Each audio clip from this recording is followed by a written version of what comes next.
Catherine. Welcome to my making adventure.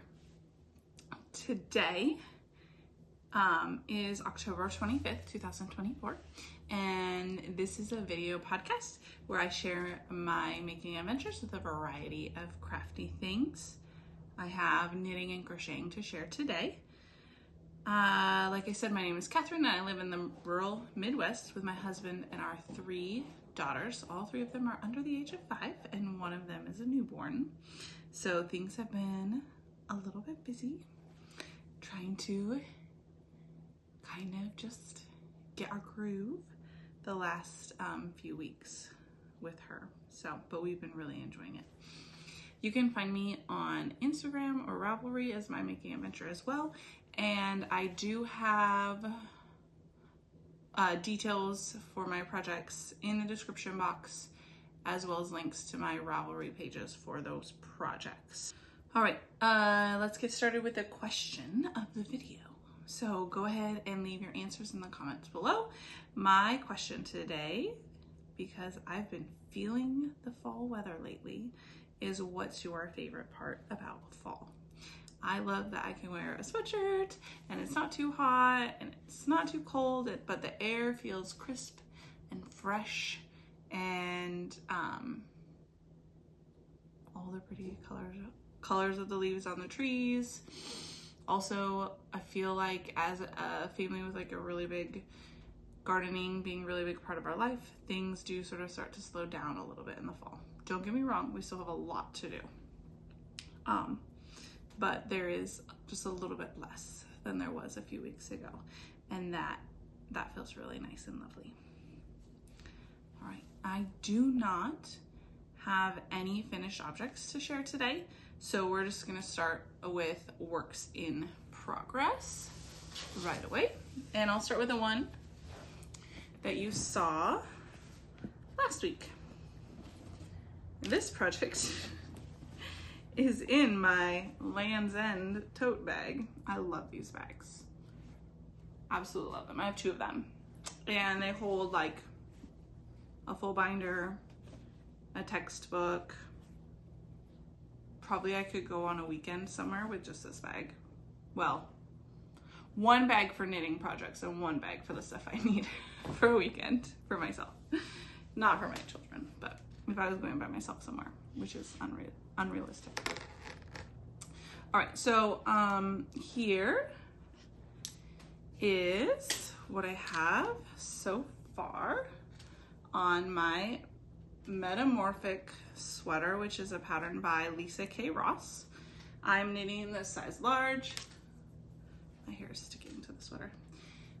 I'm knitting the size large for my husband. And the yarn I'm using is Cascade 220 Super Wash. I've got 3 colors, and I don't know what they are called. Navy, almond something, teal something. And I think the update is the collar and the sleeves. I am toying with the idea of doing the collar in blue, but I feel like this part of the collar, it said 2 inches, and I'm pretty close to 2 inches. It feels too much, even when my husband's wearing it. So I do think no matter what, I'm gonna rip back and make this a little bit shorter, which means I have to rip out this button band. And so I haven't knit the other part of the button band yet or sewn it down. But I wanna see, I think we like the navy, but we want the full impression of the sweater, which is not knit long enough yet, to see what we think of that. I could still tear it out and do it in the cream almond color. And then I have knit almost the whole sleeve. I could finish the ribbing instead of podcasting today, but I think I'm at a little over halfway through the ribbing on this sleeve. Let's see, I did modify and not follow the pattern. There's a word for that. Detract. That doesn't sound right, but that's all my brain can come up with. So I didn't follow the pattern for the decreases, and mostly that's because I didn't like how baggy the sleeves were on the pattern pictures. And my husband didn't really want a baggy sleeve or a loose cuff anyway. So part of the problem is like you do this color work motif in the first part of the sleeve, so there's no decreases through that whole section. So it fits him well, like right here, but if there's no decreases, so by the time I finish the color work, there's a lot of extra room in the sleeve. And so I did my more decreases and them closer together than what the pattern calls for. So for the size large, I think I have 8 fewer stitches in the ribbing than what the pattern calls for. I did put in a lifeline because I was worried about changing the decrease rate and how that would look, but I don't think it looks too bad. And it looks normal when he's wearing it. It doesn't look odd, I don't think. It kind of does here because there's no decreases at the front, and then it's pretty rapid. But also part of that is that my tension does change a little bit when we go from the color work to the single color knitting. And so it tends to get a little bit wider here. So the decreases are helpful with that. I did block this. I think the sleeve was like this far, somewhere in there. And with this body and the collar on it as well.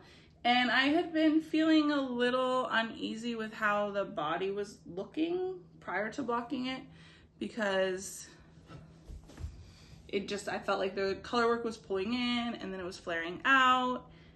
And after blocking, I think that I'm okay with it. I'm not feeling like love, love, love everything about this sweater, but I think I'm okay with it. That's where I'm feeling.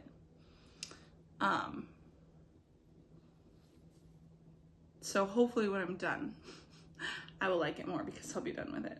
But it does have additional challenges. I am also then worried about making the second sleeve to match the first, since I made modifications on the sleeve. So I'm trying to like hurry up and finish and cast on the new sleeve, get through the color work so that I can finish the sleeve quickly, remembering all the changes I made. I did use stitch markers to help me remember, so hopefully that will help. I did jot down a couple of notes last night as well. So if I have time today, the second sleeve should be picked up. This should be done, and the second sleeve should be picked up. But I haven't had any knitting time yet today. And yeah, I think that is it on the Metamorphic sweater. Shove that back in there. I haven't woven in any ends yet. And there's not like I just did the sibling sweaters with 4 colors. And so that was like 4 color repeat stripes. So I had 2 ends every 6 rounds to weave in on the sleeves and the body and the front panel and the back panel and the left side and the right side. There were a ton of ends. And so this doesn't have nearly as many as that, but there are still quite a few ends from the colorwork sections. And I probably should pause and weave in ends. But since I'm worried about remembering everything for the sleeve, I might wait and weave in ends when I finish the second sleeve before letting myself go back to the body or the collar.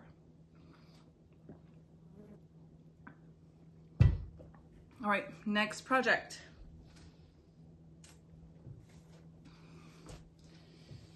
Is my second Felix cardigan. So I did over the summer knit my first Felix cardigan, and that's like in kind of a natural color with a tweedy yarn, and I love it. I'm wearing it almost every single day because it's fall and I have a newborn, And so I'm postpartum, so sometimes I'm hot and sometimes I'm cold, and I wear my baby in a wrap a lot, so being able to put a sweater on and off while the baby's in the wrap is super helpful. And I don't have any other cardigans in my wardrobe right now. I have a jean jacket. So I decided to go ahead and make myself another cardigan, and the gauge of the Felix sweater is, I think it's 14 stitches per 4 inches. Was like what motivated me to just do the same pattern again. It knits up really quickly, and I had some yarn I think I could use. So I have, hold on, I'm gonna grab it.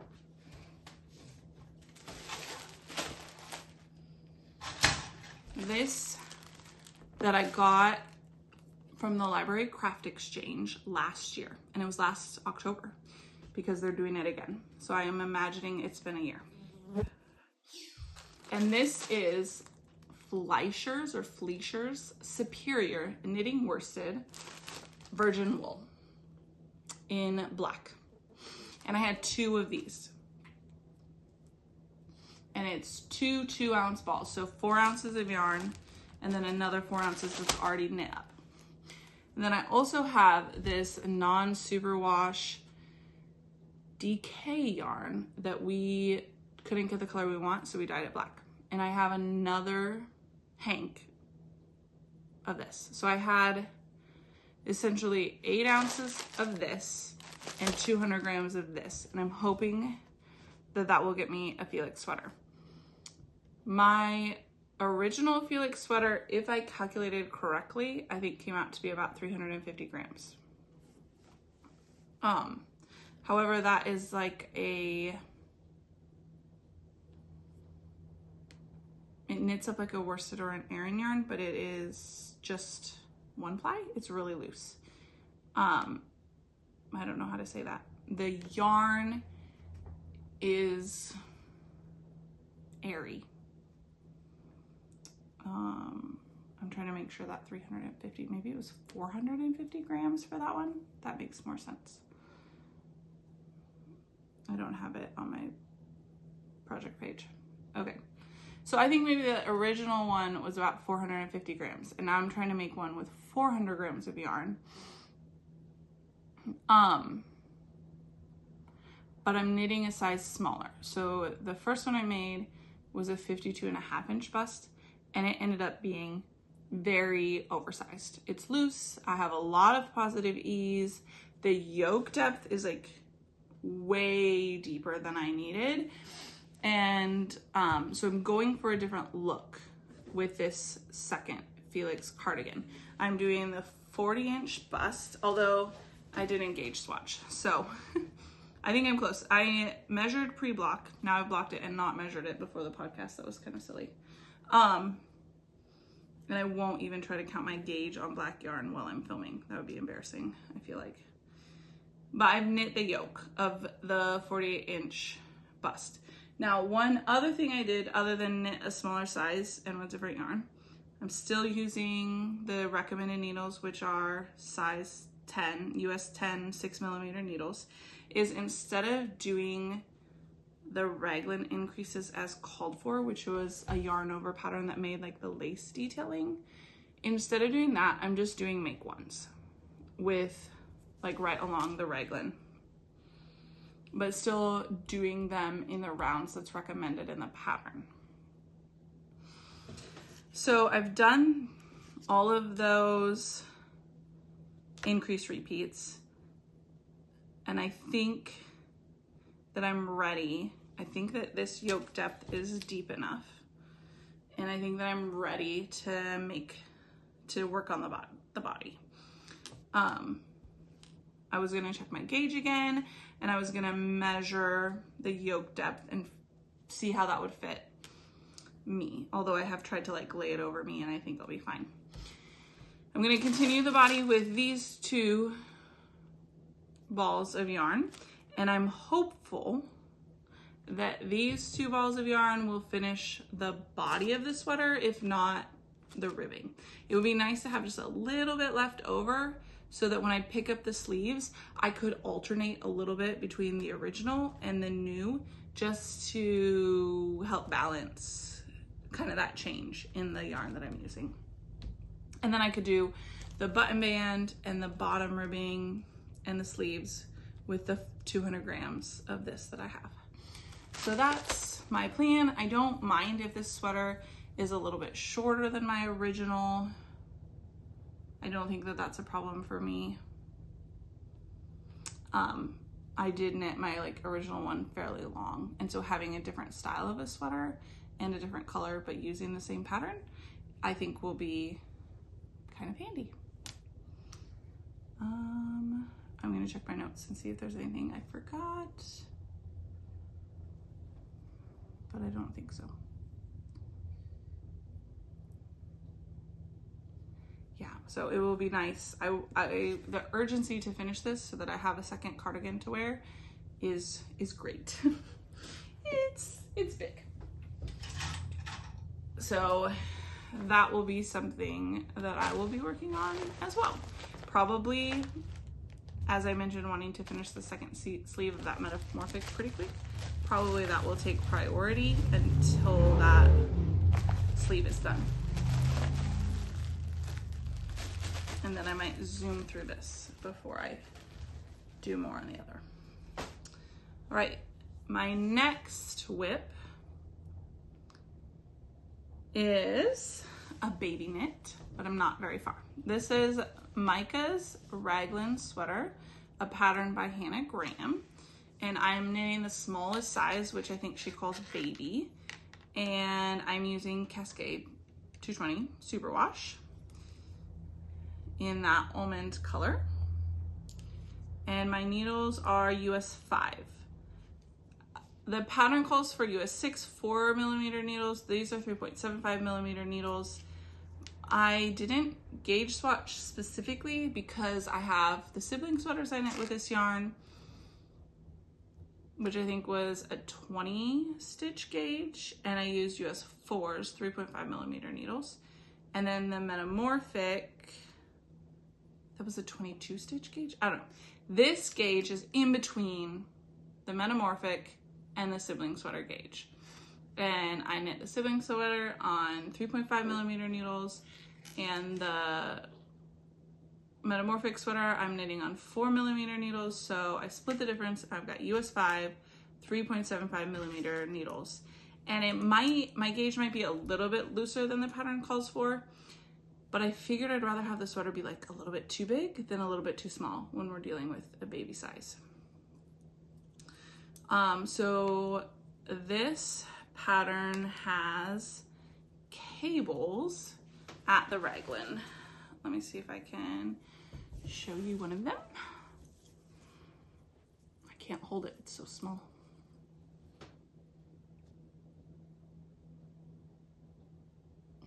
So this is my first cabled pattern. I know it's not it doesn't have a lot of cables. It just has these little simple cables at the Raglan. But it's more cabling than I've ever done in a project before, and it feels doable. It's still hard. I don't have a fancy cable needle or anything. So each time I have to do a cable round is a little bit tricky, but it's not impossible. And the results are beautiful. When I did the first cable round, I was like, Then when I did the second one, I was like, yes. So having the 2 repeats of the pattern makes me feel a lot more confident, I guess.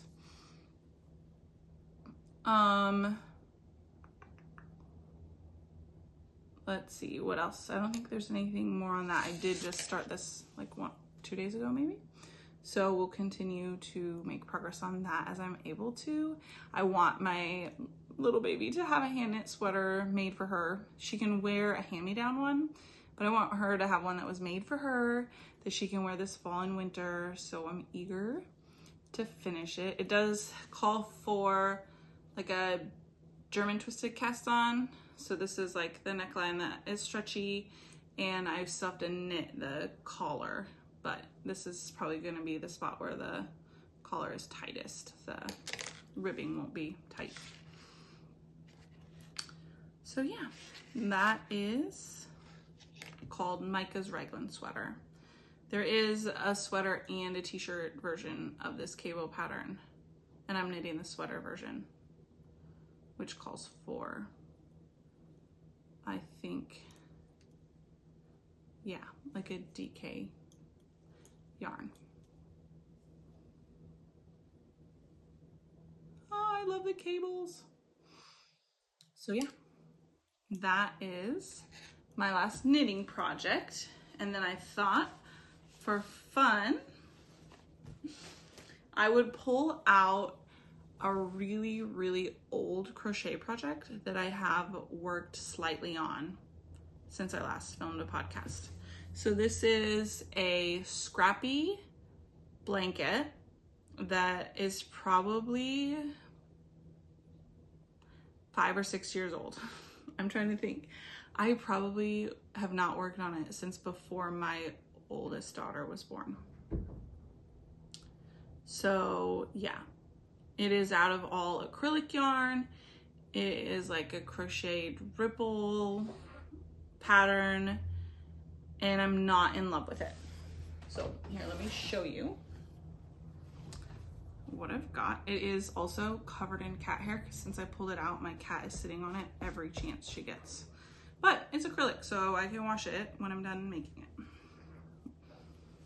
Okay, so here, the navy is what's being worked currently.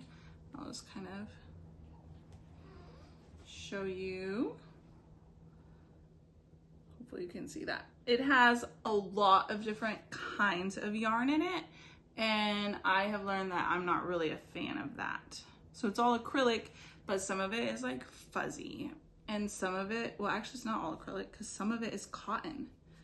I knit dishcloth yarn into here. Like this yellow is like a sugar and cream. And I think so is this white. And this variegated. So there's like regular red heart yarn, cotton yarn, fuzzy yarn, some yarn that's like silkier than a red heart. Like this pink is like a little bit thinner than the red heart yarn, and it's a little bit like softer. And I don't enjoy the different textures in the one project. I really specifically do not like the fuzzy yarn in this project. I'm not a huge fan of like the scrappy nature of it either, and the color arrangement. But as you can see, like ends are poking out. So the craftsmanship is obviously also, I didn't put like effort into hiding all my ends because it was just a project that I didn't care a lot about. So all of that is coming to a point where I'm like, I don't want to invest a ton more energy into this.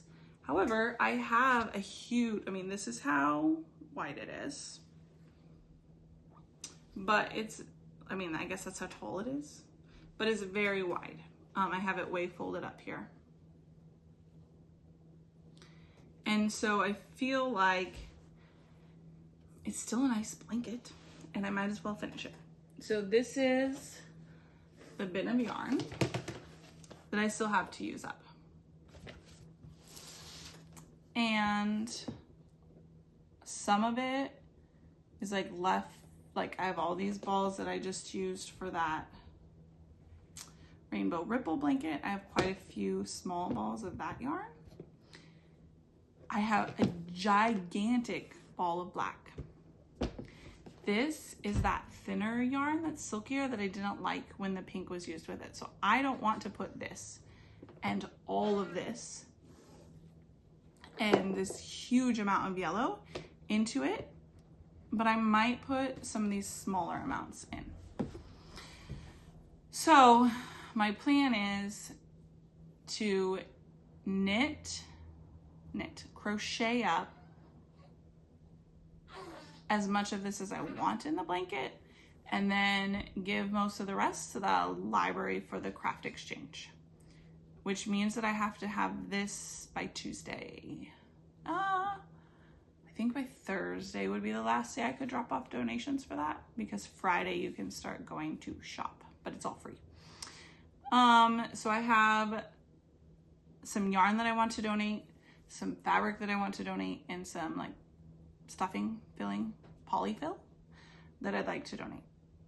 And that will like really help me manage my craft organization and storage if I can get those donations done and get this blanket finished and being used. It's almost fall winter, so even if we just like use it this winter, that would be beneficial, helpful, enjoyable. So that's the plan. However, since I brought it out, I've only done the green and the blue. So the motivation to actually work on it, to figure out what to donate, is obviously not there. I preferred my knitting projects. So we'll see. Maybe I'll end up donating a lot of yarn to the craft fair and calling navy the last color. So yeah, I think all acrylic. I don't like the textures. Donating to the craft exchange. Oh, and that blanket, because it is so old, I didn't use Ravelry yet when I started that. There's no project page on Ravelry for it, and I don't plan on making one. So don't go looking for that. I also don't have any like super soon like project plans to share with you today. I feel like my needles are pretty full. I have enough to keep me busy for the next couple of weeks. And so I do have like some big long-term project planning that I'm thinking about, but none of that is like soon enough that it's worth sharing right now. I did want, though, to share with you some of the things I've been reading. I've been getting good recommendations from other podcasters, so I thought, hey, it'd be fun, and I've been reading a lot lately, so I thought it'd be fun to share with you all what I've been reading, and for the most part, I've been enjoying what I've been reading, and there is a variety, so I'll just go over that briefly. If you're interested, stick around. All right, so I read the book, I think this would be the September book that Sarah from the Yarn Mugs podcast chose for her book club. And that was Case Histories by Kate Atkinson. The book promised to merge 3 crime cases together. And I didn't really feel like it delivered on that. There were other parts of the book that I didn't love, but like I didn't not finish it. Like I was eager to finish it. Although it was a little bit of a rough start. I probably wouldn't I definitely wouldn't choose to like pick it up and read it again. However, I did pick up and read the second book in that series because that's the first of a series. And people in the comments from Sarah's like book club talk about it said that like the author's other books are better, including other books in this same series. So I did just finish the second book in that series, which I think is called One Good Turn. And I liked it better. It didn't like necessarily resolve all of the things I didn't like about the first book. But I was really eager to see how everything tied together in that book. So to finish it, I was pretty eager to finish it, although I think it did almost take me the full 2 weeks that I was allowed to have it out from Libby.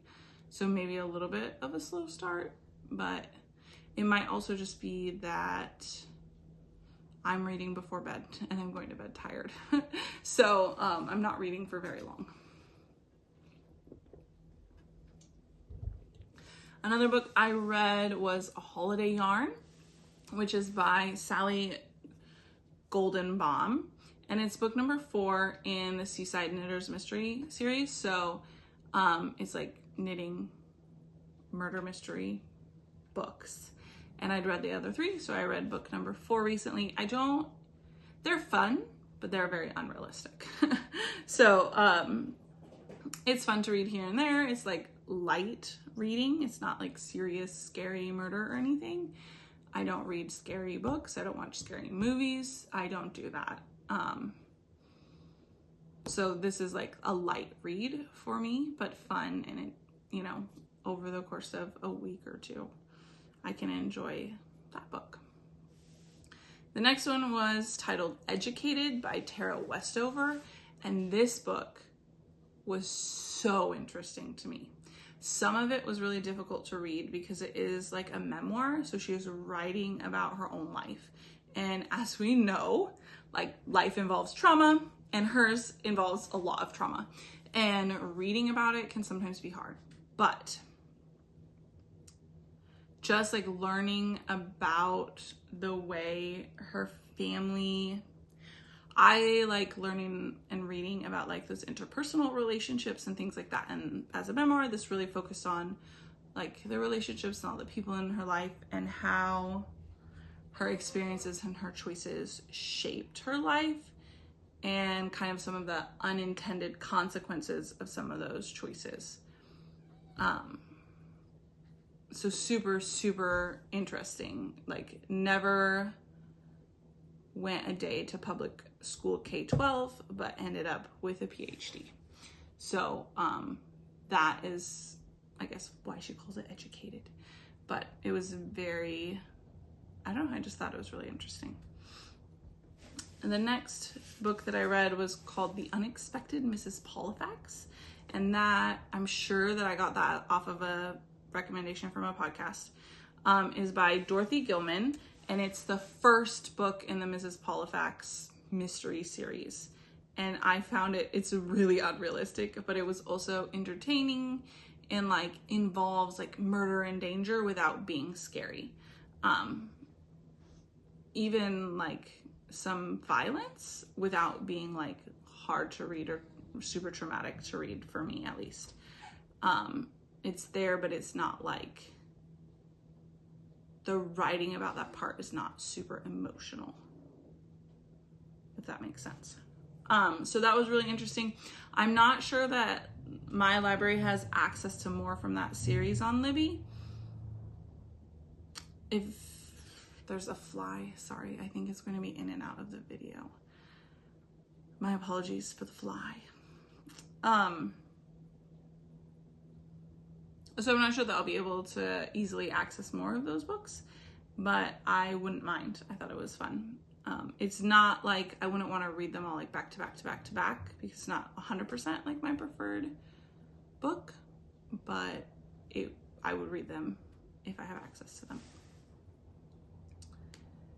Another book that I read as part of, I think Texas Peach Knits, Stephanie hosts the Fancy Needlecrafts and Reading Book Club. And we read All Creatures Great and Small by James Herriot, and I had never read this book before. And it is also, the author has several books, I think sort of a series, although they aren't always as easily labeled as a series online as some are on my Libby app. So I'm definitely wanting to read the rest of the books, but I was kind of waiting until we were done discussing it in the book club so I didn't get things mixed up. Super entertaining. It's about a veterinarian in England, like rural, I assume England, Europe. My European geography is very horrible. And he talks about the craziest dealings with people and animals. And some of them are like pretty detailed. And you're like, I didn't know that I would want to read about that while laughing. But even though he's like detailed, once again, I didn't find it to be like too graphic or too uncomfortable to read. And I found myself laughing around some of the like most gross situations. So really, really interesting. And once again, I don't know that I have access to reading all of them on my Libby app, but I might buy them. Like, that's how much I liked it. I might buy them if I can't get them through the library. Okay, we're almost done. 2 more. Another book I read was A Man Called, I don't know how to say this. I was gonna look this up before I filmed. Ove by Fredrik Backman. And I had read, this author also wrote like a hockey series. And I had read that years ago, but I had never read this book. And I was like, even reading the back, I actually know that I have at my library pulled this book off the shelf, read the back, and put it back on the shelf and picked a different book instead. But somebody was talking about it on a podcast, and I was like, okay, they said it was a really good book, so, and I really like this author's other books, so I will try it. And it was like one of those, I needed a book now. Like, I was finished with all the books I had access to. I needed like a book I could read right now, and it was available. So I checked it out and I started it. It was like a little bit of a slow start, and I was like, for me, it was a little bit of a slow start. I was like, oh, they're like hiding information that they're gonna reveal that's important, and I just want to know what it is. So I like just kept reading to try to like figure out what that information was. And then I just got really, really tied into the book, and I might have cried at the end. Really, really good. Highly recommend. I really, really enjoyed that book. The last book that I'm currently reading, but I think I'm like 85 to 90% finished, is called Check and Mate by Ali Hazelwood. This is a young adult novel by the author. I don't know that she has more than this one. This might be, well, it was the only young adult one that showed up when I did a search. Megan from A Naughty Mess was reading other books by this author, and I guess the author's known for like writing STEM romance novels or chick flicky books. They're not necessarily like romance, but there's like a love story in it. And sometimes like when there's like a really big love story theme in a book, the adult versions are like more than I want to read. So I decided to start with the young adult book and see what it was like. I figured that was probably like a little bit more my comfort level for reading. And, but I did like the idea of it being like sort of STEM themed, because like I am a former math teacher. My husband's a former science teacher. We're kind of like a nerdy STEM family. My 4-year-old has done like dot to dots that go up in the thousands. And among other of her mathematical abilities. So like we're sort of like a STEM nerdy family in a way. And so I thought, oh, that would be fun. And I'm really enjoying it. It helps when I can't sleep at night. So that's why I'm almost done with it already. So yeah, those are the books that I've been reading. If you have other recommendations for me, I would love for you to share those with me also. I live in a small community, so my library doesn't have access to every single book all of the time that Libby has to offer. And I get waitlisted for a lot of the popular books. So, I think Sarah from Yarn Mugs picked the October book for the book club, and I can't get it for months on Libby. And like a physical book is hard for me right now because I'm nursing a newborn, and reading on my phone is like way more accessible for me than like holding a book, whether I'm nursing or holding a baby who doesn't want put down, or snuggling a toddler who wants some of mom's attention. The digital books are really helpful for me. So, not new, super popular recommendations, but older books that are still popular enough that my library has access to them. Do you see how it gets complicated? So yeah, I like lots of book recommendations because I won't be able to access all of them. So if you're reading something good right now, or if you just read something good, go ahead and leave that for me so that I can check it out. So yeah, I think that's all. Thank you so much for joining me today for my making adventure. God bless.